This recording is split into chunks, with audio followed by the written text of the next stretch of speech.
մենք առաջարկում ենք տարբեր հանգամանքներով պայմանավորված եւ սեփական կոդով չվերթեր այն ավիաընկերությունները, որոնք սեփական կոդով չվերթեր չեն կարողացել իրականացնել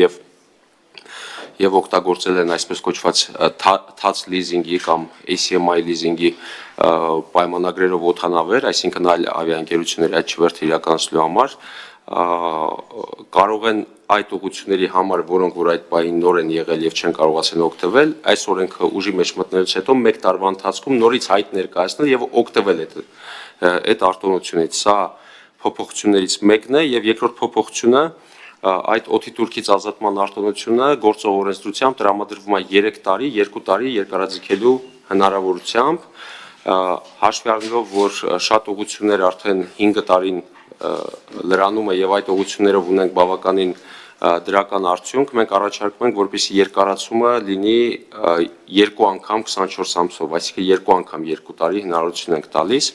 որից հետո նորից մոնիթորինգ կանենք, տեսնենք ինչպես է իրավիճակը, եթե անհրաժեշտություն լինի, միգուցե նորից ներկայացնենք օրենքի նախագիծ եւս երկարաձգելու կամ անհրաժեշտություն չլինի չներկայացնենք։ Սա է հիմնական փոփոխությունների փաթեթը, շնորհակալություն։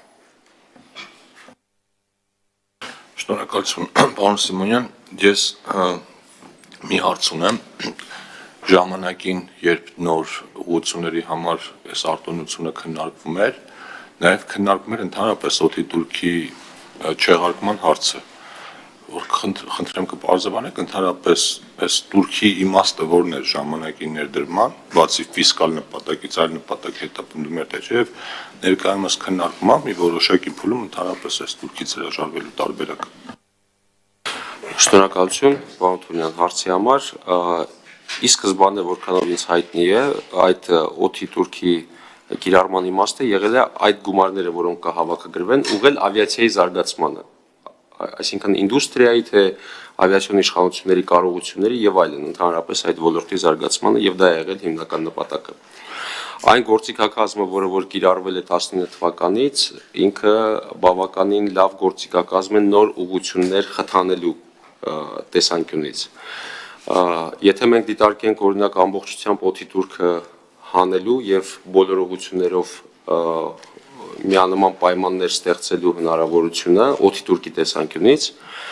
ապա օրինակ նոր ուղղություններ խթանելու համար այլ գործիքակազմ պետք է մտածենք պայմանականորեն,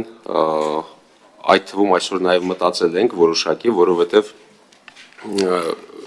շուկան մի քիչ այս օդի տուրքի արտոնություններով մի քիչ հագեցել է, հիմա կառավարությունը օրինակ նոր ուղղություններից ուղևորներ փոխադրելու դեպի Հայաստանի Հանրապետություն այդ ավիաընկերություններին սուբսիդավորման գործիքակազմ է առաջարկում մեկ ուղևորի հաշվարկով եւ դա նույնպես որոշակի արդյունքներ է տվել եւ քննարկման հարց է, այսինքն կարելի է քննարկել, տեսնել թե օրինակ օդի տուրքի ամբողջական այդ պահանջի հանումը ֆիզիկական անձանց ելքի համար ինչպիսի տնտեսական էֆեկտներ կարող է տալ, կարող է օրինակ նման ուսումնասիրություն խնդրենք մասնագիտացված կազմակերպություններին իրականացնել եւ քննարկենք։ Շնորհակալություն։ Պարոն Սիմոնյան, տեսեք ինչ է ստացվում, ստացվում է, որ ժամանակին օդի տուրքը սահմանվել է, ինչպես նշեցիք, ավիացիայի ոլորտը զարգացնելու համար, հիմա ավիացիայի ոլորտը զարգացնելու համար մենք օդի տուրքից մարդկանց ազատում ենք, ստացվում է, որ ավիացիայի զարգացման ամենակարևոր պայմանը կամ պայմաններից մեկը տուրքի բացակայությունն է, բայց քանի որ հարցը մի քիչ ավելի գլոբալ է, կոնկրետ մեր նախագծին չի վերաբերում, կխնդրեմ, որ դուք մի քիչ, եթե կան ձեռքի տակ տվյալներ, մի փոքր վերլուծություն անեք, հետո մենք իրար հետ քննարկենք, թե այս տարիների ընթացքում ընդհանրապես ինչքան տուրք է հավաքվել եւ դա որքանով է ուղղվել ավիացիայի ոլորտի զարգացմանը, մենք ինչ ունենք։ Նաեւ հետո երևի էկոնոմիկայի նախարարության հետ էլ մի հատ հաշվարկ անենք, արդյոք միգուցե ավելի նպատակահարմար է հրաժարվել այդ օդի տուրքից եւ այդ գումարը, որը որ պակաս է հավաքվելու, կփոխհատուցվի էժան ավիատոմսերի միջոցով տուրիստական ներհոսքերի աճի շնորհիվ։ Այսինքն մի քիչ ավելի համապարփակ մոտեցում, բայց այդ ընդհանուր հավաքագրումների ծավալը վերջին տարիների ընթացքում ու ավիացիային ուղղված գումարներն ու արդյունքները եթե ներկայացնեք, շնորհակալ կլինենք։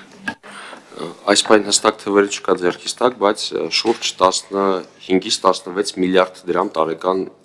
գումարի մասին է օդի турքը, որը որ գոյանում է, բայց մի հետաքրքիր բան էլ նշեմ, որ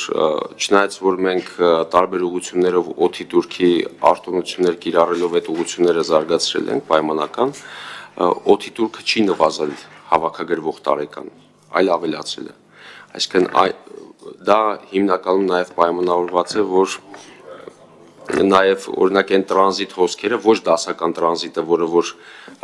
ազատված է օդի турքից, այլ այն տրանզիտը, որը գալիս է Հայաստանի Հանրապետություն մեկ օրով, մի քանի ժամով, հետո գնում է մեկ այլ ուղղությամբ պայմանական, դա ենթադրաբար ավելացել է այդ տոկոսը, բայց փաստային է, որ օդի турքը չի նվազել, այլ ավելացել է։ Ավիացիայի մասով որքան է ուղղվել, մենք թվերով կտանք ամբողջական, ես կխնդրեմ կպատրաստեն այդ տեղեկատվությունը ձեր հետ կկիսվեմ, շնորհակալություն։